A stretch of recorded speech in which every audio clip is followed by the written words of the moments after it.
সুপ্রিয় শিক্ষার্থীরা, আসসালামু আলাইকুম। আমি Kulsum Begum, assistant professor, economics department, Shahid Tajuddin Ahmed government college, Kapasia, Gazipur.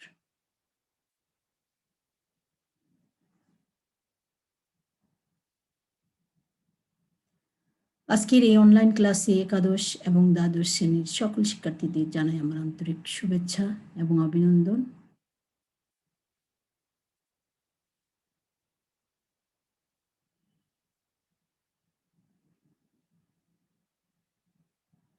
সুপ্রিয় শিক্ষার্থীরা, আজকে আমরা অর্থনীতি প্রথম পত্র দ্বিতীয় অধ্যায় ভোক্তা উৎপাদকের আচরণ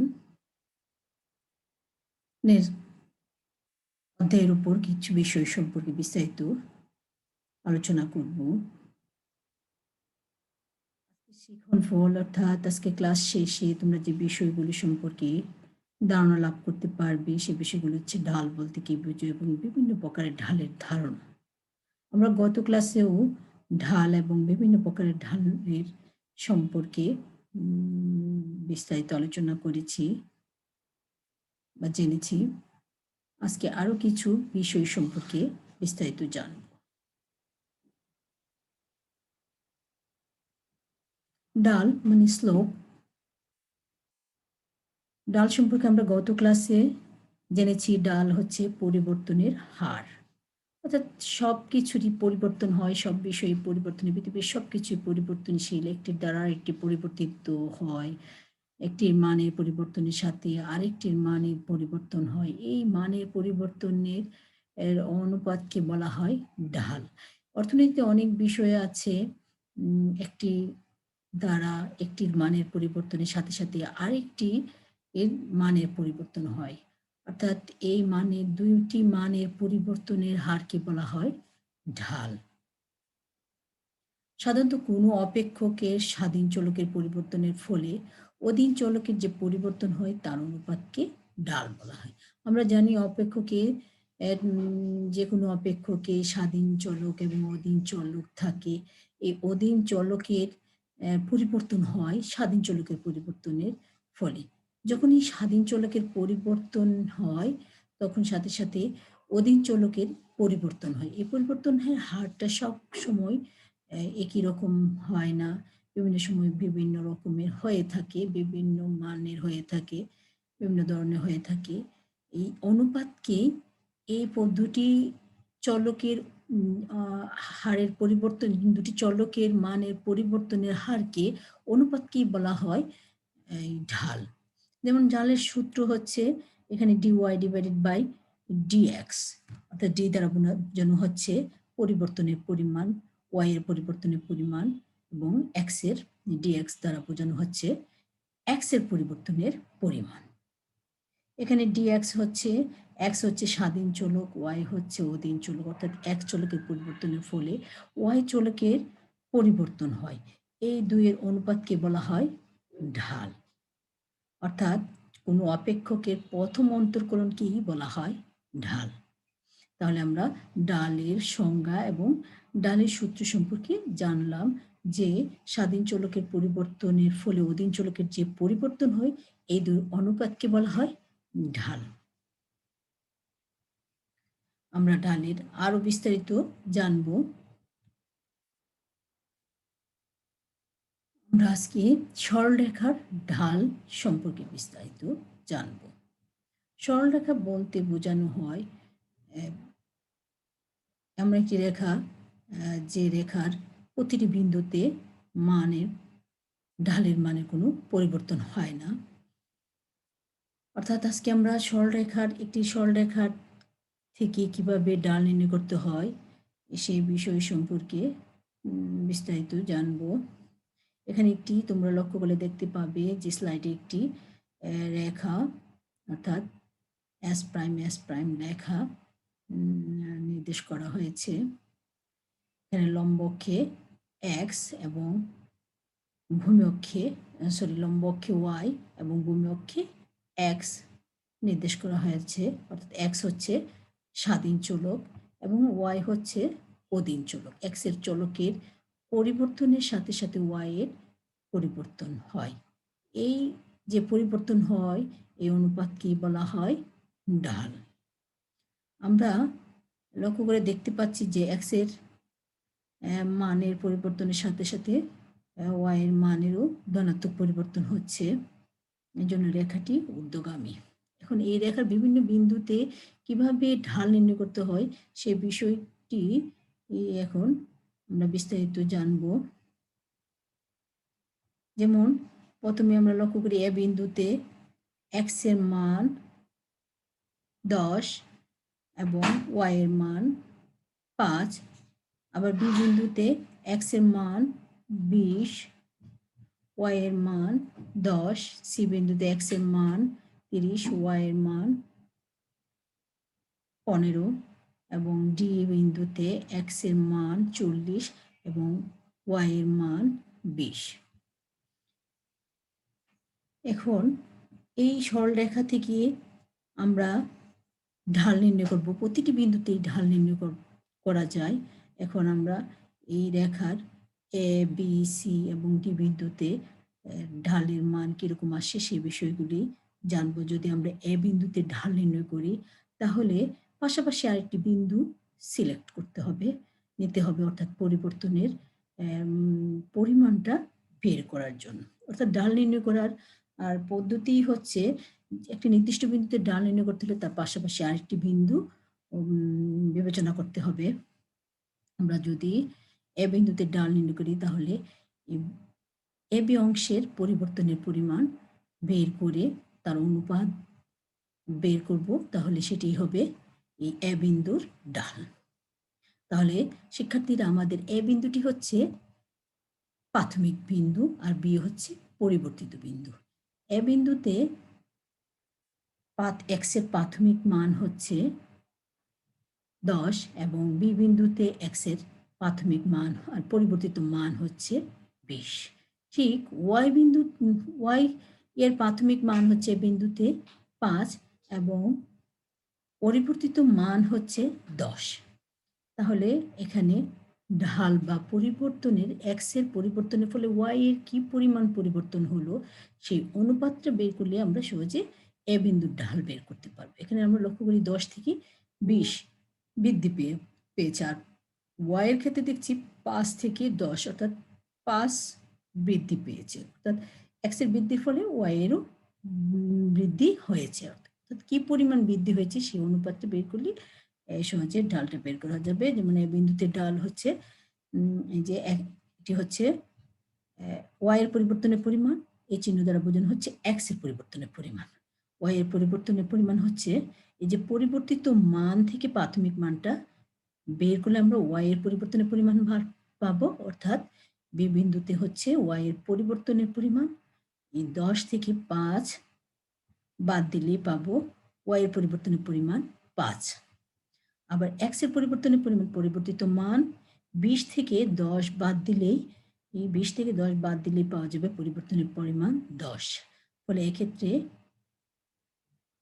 দাঁড়াচ্ছে আমাদের অনুপাত দাঁড়াচ্ছে 1/2 অর্থাৎ হাফ। ফলে এ বিন্দুর তাহলে আমরা বের করে ফেললাম যে এ বিন্দুতে ঢাল হচ্ছে হাফ। এ বিন্দুতে ঢালে অর্থাৎ দুটো স্বাধীন চলকের পরিবর্তনের ফলে অধীন চলকের পরিবর্তনের হার বা অনুপাত হচ্ছে 0.5 অর্থাৎ হাফ। আবার বি বিন্দুতে যদি আমরা ঢাল নির্ণয় করতে চাই তাহলে পাশাপাশি একটি বিন্দু সি অথবা এ বিন্দুকে বিবেচনা করা যায়। আমরা এখন এই বি বিন্দুতে ঢাল নির্ণয় করার জন্য সি বিন্দুকে পরিবর্তিত বিন্দু হিসাবে বিবেচনা করে বি বিন্দুর ঢাল নির্ণয় করব। অর্থাৎ বি বিন্দুতে হচ্ছে প্রাথমিক বিন্দু আর সি হচ্ছে পরিবর্তিত বিন্দু। তাহলে প্রাথমিক বিন্দু বি অনুসারে x এর প্রাথমিক মান হচ্ছে 10, পরিবর্তিত মান হচ্ছে 30, আর y এর প্রাথমিক মান 10 এবং পরিবর্তিত মান হচ্ছে 15। ফলে বি বিন্দুতে x এর y এর পরিবর্তনের পরিমাণ হচ্ছে পরিবর্তিত মান 15 থেকে 10 বিয়োগ করলে পাওয়া যাচ্ছে 5 অর্থাৎ 5। আবার এক্স এর পরিবর্তিত মান সি বিন্দুতে 30 থেকে 20 প্রাথমিক মান বাদ দিলে পাওয়া যাচ্ছে 10। ফলে এক্ষেত্রেও কিন্তু 5/10 আসছে, অর্থাৎ আমাদের এগুলো অনুপাত করলে আসতেছে হাফ। তাহলে আমরা লক্ষ্য করলে দেখতে পাচ্ছি এ বিন্দুতেও ঢালের পরিমাণ হাফ এবং বি বিন্দুতেও ঢালের পরিমাণ হাফ। এভাবে আমরা সি ও ডি বিন্দুতেও ঢাল নির্ণয় করতে পারি। সি বিন্দুতে যদি ঢাল নির্ণয় করি তাহলে সি বিন্দুর ঢাল হবে সি বিন্দুতে ঢাল নির্ণয় করতে হলে ডি আরেকটি বিন্দু বিবেচনা করতে হবে। ফলে প্রাথমিক মান হবে এক্স এর 30 আর পরিবর্তিত মান 40, ওয়াই এর প্রাথমিক মান 15 এবং ওয়াই এর পরিবর্তিত মান 20। ফলে ওয়াই এর পরিবর্তনের পরিমাণ হচ্ছে 20 মাইনাস 15 ভাগ করলে আসতেছে কত? 5। আর এক্স এর পরিবর্তনের পরিমাণ আসতেছে 40 থেকে 30 বাদ, অর্থাৎ পরিবর্তিত মান 40 থেকে 30 বাদ দিলে পাওয়া যাচ্ছে 10। ফলে আমাদের এক্ষেত্রেও মান আসছে হাফ। এভাবে আবার ডি বিন্দুতে ও একইভাবে তোমরা যদি ঢাল বের করো মান হাফই আসবে, হাফ আসছে। অর্থাৎ ডি বিন্দুতে ঢালের ক্ষেত্রে দেখা যাচ্ছে যে ডি থেকে এ পর্যন্ত পরিবর্তনের পরিমাণ লক্ষ্য করা যাচ্ছে। অর্থাৎ ডি বিন্দুতে ঢাল নির্ণয় করার ক্ষেত্রে এক্ষেত্রে পরিবর্তিত মান ধরা হয়েছে এ বিন্দুকে। ফলে দেখা যাচ্ছে যে প্রাথমিক মান হচ্ছে এক্স এর 40 আর পরিবর্তিত মান হচ্ছে এক্স এর 10। তাহলে এই পরিবর্তিত মান 10 থেকে 40 মাইনাস করলে আসতেছে -30, আর ওয়াই এর মান এই 20 হচ্ছে প্রাথমিক মান, আর 5 হচ্ছে পরিবর্তিত মান। তাহলে পরিবর্তিত মান 5 থেকে -20 করলে 5 - 20 করলে আসছে -15। তাহলে -15 মাইনাস নিচে হচ্ছে -30। ফলে মাইনাসে মাইনাসে বেনিশ হয়ে যাবে এবং আমরা যদি অনুপাত করি তাহলে পাওয়া যাবে হাফ। তাহলে আমরা লক্ষ্য করলে দেখতে পাচ্ছি যে সরলরেখার বিভিন্ন বিন্দুতে ঢালের মান 1 বা স্থির থাকে। আর সরলরেখার ঢাল নির্ণয় করার যে পদ্ধতি বা যে বিষয়টি লক্ষ্য রাখতে হবে ঢাল নির্ণয় করার সময়, সেটি হচ্ছে একটি বিন্দুতে ঢাল নির্ণয় করতে তার পাশাপাশি আরেকটি বিন্দু বিবেচনা করতে হবে এবং বিবেচনা করে দুটোর পরিবর্তনের পরিমাণ বের করে অনুপাত করলেই ঢাল পাওয়া যাবে। তাহলে শিক্ষার্থীরা আমরা সহজে কিন্তু সরলরেখার কিভাবে ঢাল নির্ণয় করতে হয় সে বিষয়টি জানলাম। তোমাদের কিন্তু এখন এই বিষয়টির উপর ভিত্তি করে প্রয়োগোচ্চতা দক্ষতায় প্রশ্ন আসতে পারে, বিভিন্ন এমসিকিউ আসতে পারে যে সরলরেখার বিভিন্ন বিন্দুতে ঢালের মান কিরকম, এক না ভিন্ন, এরকম তোমাদের প্রশ্ন আসতে পারে। তাহলে আশা করি বুঝতে পেরেছ। তাহলে এখন আমরা আবার বক্ররেখার ঢাল সম্পর্কে বিস্তারিত জানব। একটি বক্ররেখার আমরা এতক্ষণ সরলরেখার ঢাল কিভাবে বের করতে হয় সে বিষয়ে জানলাম। এখন আমরা বক্ররেখা থেকে, একটি বাঁকা রেখা থেকে কিভাবে ঢাল নির্ণয় করতে হয় সেই বিষয়গুলো জানবো। আমরা জানি যে রেখা দু ধরনের হতে পারে, একটি সরলাকৃতি, একটি বক্র। এই যে এটি হচ্ছে একটি বক্রাকৃতি রেখা।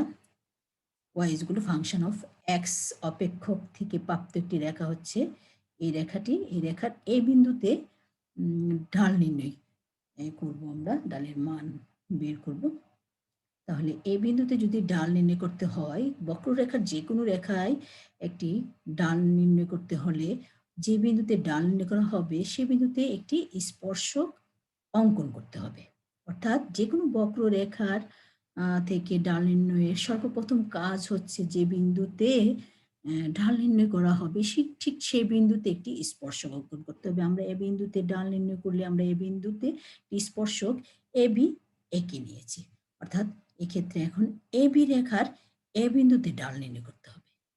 ঠিক এখন ঠিক সরলাকৃতি রেখার মতো এই ঢাল নির্ণয় করতে হবে। তাহলে চিত্রে আমরা লক্ষ্য করলে দেখতে পাচ্ছি চিত্রে y is equal to function of x একটি বক্ররেখা যার নির্দিষ্ট বিন্দু হচ্ছে এ। এ বিন্দুতে ঢাল নির্ণয়ের উদ্দেশ্যে এ বি স্পর্শক অঙ্কন করি। পরিবর্তন বিবেচনার জন্য এবি রেখার উপর আরেকটি বিন্দু নেই। এই যে আমরা যে কোনো সরলরেখা যখন সরলরেখা থেকে যখন ঢাল নির্ণয় করি তখনও কিন্তু আমরা পাশাপাশি আরেকটি বিন্দু বিবেচনা করেছি। এখন আমাদের এই এ বিন্দু পাশাপাশি আরেকটি বিন্দু বি, এখানে বিও নিতে পারি, উপরেও নেওয়া যেতে পারে, উপরে নিয়েও ঢাল নির্ণয় করা যায়। যেভাবেই নেওয়া হোক না কেন অনেকভাবেই নেওয়া যায়। তাই আমরা উপরে নিচে যেভাবেই নেওয়া হোক মান একই আসবে। তাহলে বি হচ্ছে আমাদের পরিবর্তিত বিন্দু, অর্থাৎ বি ধরে নিলাম। এখন এই এ ও বি বিন্দুর সাথে এক্স ও ওয়াই অক্ষের সমন্বয় স্থলে দেখা যাচ্ছে সি বিন্দু নেই। এই সি বিন্দুটি নিয়ে এলাম। সুতরাং এ বিন্দুর ডাল হচ্ছে এই সি বিন্দুটির মধ্যে সমন্বয়সূচক বিন্দু হচ্ছে এই এ থেকে নিচে এবং বি থেকে লম্বকে গেলে যে সমন্বয় যে বিন্দুতে কাট করে সেটি হচ্ছে সমন্বয়সূচক বিন্দু। এই বিন্দু সি নিলাম, আমরা সি নিই। সুতরাং এ বিন্দুর ডাল হবে আমরা জানি এক্স এর পরিবর্তনের পরিমাণ এবং ওয়াই এর পরিবর্তনের পরিমাণের অনুপাত, অর্থাৎ del X del Y divide by del X. আমরা আগেই সূত্রটি জানি। তাহলে আমাদের ওয়াই এর পরিবর্তনের পরিমাণ হচ্ছে কতটুকু সেটি আমাদের বের করতে হবে। যে ওয়াই এর প্রাথমিক বিন্দু হচ্ছে এ এবং পরিবর্তিত বিন্দু কিন্তু বি। এ বিন্দুতে প্রাথমিক মান হচ্ছে y0, অর্থাৎ এ বিন্দুর স্থানাঙ্ক হচ্ছে y0, এক্স এর ক্ষেত্রে y0 এবং x0। ফলে আমরা প্রাথমিক মান হচ্ছে y এর ক্ষেত্রে y0 এবং পরিবর্তিত মান হচ্ছে y1। তাহলে পরিবর্তিত মান থেকে প্রাথমিক মানটা আমরা বাদ দিলেই পেয়ে যাব পরিবর্তনের পরিমাণ। তাহলে পরিবর্তিত মান y1 মাইনাস y0, অর্থাৎ আমরা যদি y1 সমান 5 এবং y0 সমান যদি 10 ধরে নেই তাহলে দেখা যাবে যে এই মানটা কিন্তু বড়। তাহলে এই y0 মান কিন্তু বড়। আবার এই হচ্ছে y এর পরিবর্তনের পরিমাণ। ফলে y এর পরিবর্তনের পরিমাণ দাঁড়াচ্ছে মাইনাস y1 y0। অর্থাৎ আমরা যদি এখানে 5 এখানে 10 ধরি তাহলে আমাদের মান আসবে 5 মাইনাস 10 হলে হবে এবং মান আসবে -5। আবার ঠিক এখানে যদি আমরা 10 এবং 20 ধরি তাহলে দেখো কি আসছে। y এর ক্ষেত্রে x এর ক্ষেত্রে x এর পরিবর্তনের পরিমাণ হচ্ছে প্রাথমিক মান হচ্ছে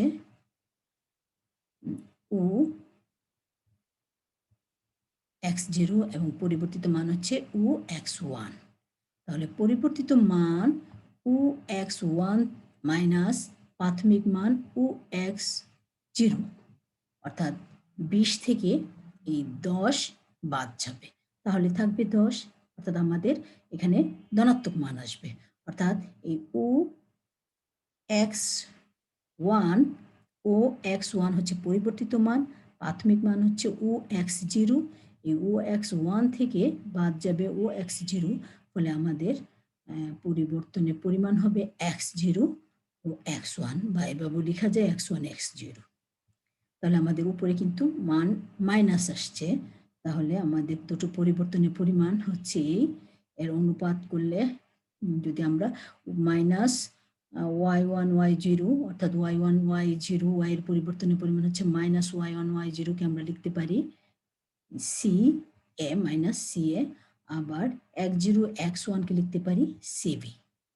তাহলে আমাদের ডাল হচ্ছে minus CA divided by CB।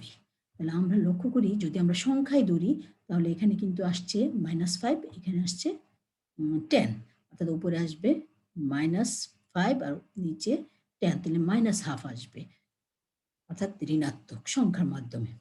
এই দুভাবেই কিন্তু তোমাদের আসতে পারে একটি বক্ররেখার ঢাল কিভাবে নির্ণয় করবে। অর্থাৎ তাহলে আমরা জানলাম যে কোনো বক্ররেখা থেকেও ঢাল নির্ণয় করা যায়, অর্থাৎ যে কোনো বক্ররেখার যে বিন্দুতে ঢাল বের করতে হবে ঠিক সেই বিন্দুতে একটি স্পর্শক অঙ্কন করে ঠিক সরলরেখার মতোই এই ঢাল বের করতে হবে। তাহলে আমরা সরল রেখার বিভিন্ন বিন্দুতে কিভাবে ডাল নির্ণয় করতে হয় সেই বিষয়টুকু জানলাম, এবং বক্ররেখার ডাল নির্ণয়ের পদ্ধতিও কিন্তু আজকের ক্লাসে জানলাম। তোমাদের এই বক্ররেখার ঢালের উপর ভিত্তি করে উপয়োগ বা উচ্চতা দক্ষতায় প্রশ্ন আসতে পারে।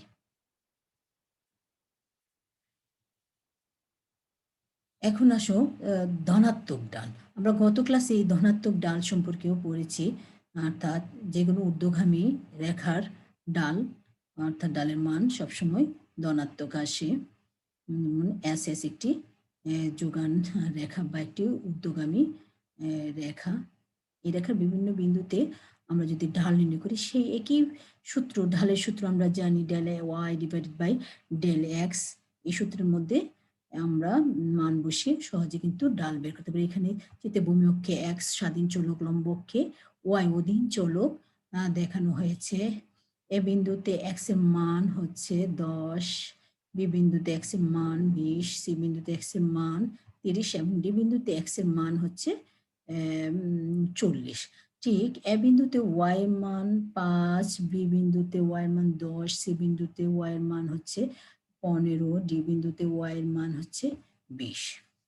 এখন আমরা এ বিন্দুতে যদি ঢাল নির্ণয় করি, তাহলে পাশাপাশি আরেকটি বিন্দু নিতে হবে, অর্থাৎ বি বিন্দু, পরিবর্তনের পরিমাণ বের করার জন্য। ফলে এ বিন্দুতে ঢাল হবে del Y divide by del X, অর্থাৎ ওয়াই এর পরিবর্তনের পরিমাণ এবং এক্স এর পরিবর্তনের পরিমাণ। ওয়াই এর পরিবর্তনের পরিমাণ হচ্ছে পরিবর্তিত মান 10 থেকে 5 বাদ দিতে হবে। 10 থেকে 5 বাদ দিলে পাওয়া যাচ্ছে 10, এবং এক্স এর পরিবর্তনের পরিমাণ 20, পরিবর্তিত মান থেকে এই 10 বাদ দিলে পাওয়া যাচ্ছে 10। ফলে একে অনুপাত করলে পাওয়া যাচ্ছে হাফ। এখানে তাহলে এ বিন্দুর ঢাল হচ্ছে হাফ। আবার বি বিন্দুতে যদি আমরা ঢাল নির্ণয় করি, তাহলে পাশাপাশি আরেকটি বিন্দু সি বিবেচনা করতে হবে, অর্থাৎ তখন বি হবে প্রাথমিক বিন্দু এবং সি হবে পরিবর্তিত বিন্দু। ঠিক একইভাবে আমরা সূত্রে যদি বসেই, বি বিন্দুর ঢালের ক্ষেত্রে বি অর্থাৎ ওয়াই এর পরিবর্তনের পরিমাণ হচ্ছে ওয়াই এর পরিবর্তনের পরিমাণ হচ্ছে সি হচ্ছে পরিবর্তিত মান 15 মাইনাস 20, আর এক্স এর পরিবর্তনের পরিমাণ হবে 30 মাইনাস 20। ফলে নিচে আসবে 10, উপরে আসবে নিচে 10, উপরে 5। ফলে আমাদের ঢালের মান হচ্ছে হাফ। ঠিক একইভাবে আমরা সি এবং ডি বিন্দুতে এই একই পদ্ধতিতে ডাল নির্ণয় যখন করব, তখন মান এই হাফই আসছে। সুতরাং তাহলে আমরা দেখতে পাচ্ছি যে সরলাকৃতি রেখার সকল বিন্দুতে ঢালের মান স্থির বা 1, অর্থাৎ এটি সরলাকৃতি রেখার ঢালের মান সবসময় ধনাত্মক, কখনো কিন্তু ঋণাত্মক হয় না। তাহলে সরলাকৃতি রেখার অর্থই হচ্ছে ধনাত্মক ঢালের মানের অর্থই হচ্ছে স্বাধীন চলকের সাথে অধীন চলকের সরাসরি সম্পর্ক, একমুখী সম্পর্ক। অর্থাৎ স্বাধীন চলকের যে হারে পরিবর্তন হয়, অধীন চলকও একই দিকে পরিবর্তন হয়। অর্থাৎ স্বাধীন চলকের পরিমাণের বৃদ্ধির ফলে অধীন চলকের পরিমাণও বৃদ্ধি পায়, অর্থাৎ স্বাধীন চলকের মানের হ্রাস পেলে অধীন চলকের মানও হ্রাস পায়। তাহলে শিক্ষার্থীরা, আমরা ঢালের ক্ষেত্রে কিন্তু অনেক বিষয় সম্পর্কে জানলাম, যে ঋণাত্মক ঢাল, ধনাত্মক ঢাল। এখন আমরা আরো কিছু ডাল জানবো, যে অসীম ডাল। কখনো ডালের মান অসীম হয়। অসীম বলতে বিশাল। অধীন চলকের সমান্তরাল রেখার ডাল অসীম হয়, কারণ স্বাধীন চলকের মানে ক্ষুদ্র পরিবর্তন যদি অধীন চলকের মানে ব্যাপক পরিবর্তন হয়, সেই অবস্থাটাকে বলা হয়, যে মান পাওয়া যায় সেটি হচ্ছে অসীম চলক। রেখাচিত্রে স্বাধীন চলক হচ্ছে এক্স এর ক্ষুদ্র পরিবর্তন বা পরিবর্তন ছাড়াই অধীন চলক ওয়াই এর মানে ব্যাপক পরিবর্তন যদি হয়, এখানে ওয়াই হচ্ছে অধীন চলক। এখানে আমরা লক্ষ্য করলে দেখতে পাই এই x1s এই রেখাটি কিন্তু ওয়াই এর পরিবর্তন, ব্যাপক পরিবর্তন বোঝানো হচ্ছে। ফলে এক্ষেত্রে ডাল হচ্ছে ওয়াই চলকের অসীম পরিবর্তন আর এক্স চলকের সামান্য ও ক্ষুদ্র পরিবর্তন বা পরিবর্তন ছাড়াই কিন্তু বিশাল যখন পরিবর্তন হয় সেই আমরা যদি ধরে নিই যে ডালের মান কোনো পরিবর্তন হলো না, এক্স এর মান এক্সের এখানে ওয়াই এর মান যদি 10 হয় বা 10-এর পর যদি আর বৃদ্ধি পেয়ে আর 20 হয়, তখন দেখা যাবে যে এক্স এর মানের পরিবর্তন ছাড়াই ওয়াই এর বিশাল পরিবর্তন হয়েছে। কারণ ডেন এক্স সমান সমান 0 হলে যদি দেন ওয়াই সমান সমান 10 হয়, এখানে মান যদি 10 ধরা হয়, তাহলে সেক্ষেত্রে ডালের মান আসবে ওয়াই এর 10 ডিভাইডেড বাই 0 সমান সমান এটাকে বলা হবে অসীম। অর্থাৎ স্বাধীন চলকের পরিবর্তন ছাড়া বা সামান্য পরিবর্তনের ফলেও অধীন চলকের যদি বিশাল পরিবর্তন হয়, সেক্ষেত্রে ডালের মান হবে অসীম। অর্থাৎ নিচে থাকবে 0 আর উপরে বিশাল মান। তাহলে আমরা আরেক ধরনের ঢালের সাথে ডালের মান পেলাম যে অসীম। তাহলে ঢালের মান কখনো ধনাত্মক, কখনো ঋণাত্মক, কখনো অসীম হতে পারে, আবার কখনো শূন্যও হতে পারে। যেমন ভূমি অক্ষের সমান্তরাল রেখার ঢালের মান 0 হয়, আবার লম্ব অক্ষের সমান্তরাল রেখার ঢালের মান অসীম হয়। আমরা একটু আগে জানলাম। শূন্য ডাল, জিরো স্লপ।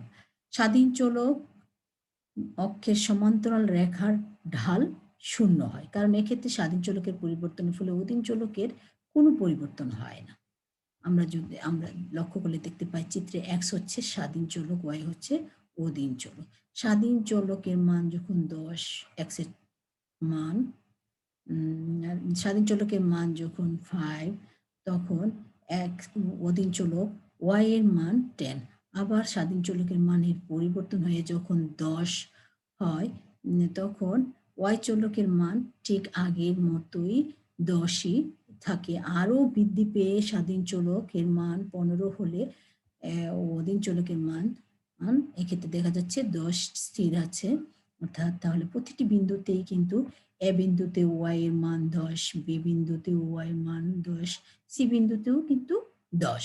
ফলে এক্স এর অর্থাৎ স্বাধীন চলকের মানের পরিবর্তনের সাথে সাথে কিন্তু ওয়াই এর মানের কোনো পরিবর্তন হয়নি। অর্থাৎ অধীন চলকের মানের কোনো পরিবর্তন লক্ষ্য করা যাচ্ছে না। এক্ষেত্রে ডালের মান কি হবে? 0 হবে। দেখি আমরা যদি আমরা এ বিন্দুতে ঢাল নির্ণয় করি, তাহলে পাশাপাশি একটি বিন্দু বি নিতে হবে। বি বিবেচনা করি, তাহলে এ হচ্ছে প্রাথমিক বিন্দু এবং বি হচ্ছে পরিবর্তিত বিন্দু। তাহলে আমাদের ওয়াই এর পরিবর্তনের পরিমাণ হচ্ছে এ বিন্দুতে ওয়াই এর মান 10, বি বিন্দুতেও ওয়াই এর মান 10। তাহলে 10 - 10 = 0। অর্থাৎ ওয়াই এর পরিবর্তনের পরিমাণ হচ্ছে 0 আর এক্স এর পরিবর্তন এ বিন্দুতে প্রাথমিক মান হচ্ছে 5 এবং পরিবর্তিত মান হচ্ছে 10। তাহলে আমাদের পরিবর্তনের পরিমাণ 10 - 5, অর্থাৎ 10 - 5 করলে আসতেছে কত? 5। তাহলে আমাদের নিচে হচ্ছে 5, উপরে 0, তাহলে অনুপাত করলে মান আসবে 0। এক্ষেত্রে ডালের মান হচ্ছে 0। অর্থাৎ আমরা লক্ষ্য করলে দেখতে পাচ্ছি যে ঢালে বিভিন্ন মান আসতে পারে, কখনো ধনাত্মক, কখনো ঋণাত্মক, কখনো অসীম, কখনো 0। অর্থাৎ ঊর্ধ্বগামী রেখার ডাল ধনাত্মক এবং নিম্নগামী রেখার ডাল ঋণাত্মক এবং লম্ব অক্ষের সমান্তরাল রেখার ডাল অসীম হয় এবং ভূমি অক্ষের সমান্তরাল রেখার ডাল 0 হয়। তাহলে শিক্ষার্থীরা আমরা ঢাল সম্পর্কে ঢালের অর্থাৎ স্বাধীন চলকের মানের পরিবর্তনের ফলে অধীন চলকের মানের যে পরিবর্তন হয় সেই অনুপাত সম্পর্কে অর্থাৎ ঢাল সম্পর্কে বিস্তারিত জানলাম। তাহলে আশা করি তোমরা বুঝতে পেরেছ। খুবই গুরুত্বপূর্ণ একটি বিষয়, সবাই ভালো করে পড়বে, বুঝবে। যদি না বুঝো তাহলে বারবার প্র্যাকটিস করতে হবে, তাহলে বিষয়টি আরো ক্লিয়ার হয়ে যাবে, সহজ হয়ে যাবে। শিক্ষার্থীরা এই বিষয়গুলির উপর ভিত্তি করে কিন্তু তোমাদের এমসিকিউ, জ্ঞানমূলক অনুধাবন প্রশ্ন আসতে পারে। তাই ভালো করে প্রতিটি বিষয় পড়বে। আজকে এই পর্যন্ত। আগামী ক্লাসে আমরা আরো নতুন বিষয় সম্পর্কে ধারণা লাভ করব। সবাইকে ধন্যবাদ।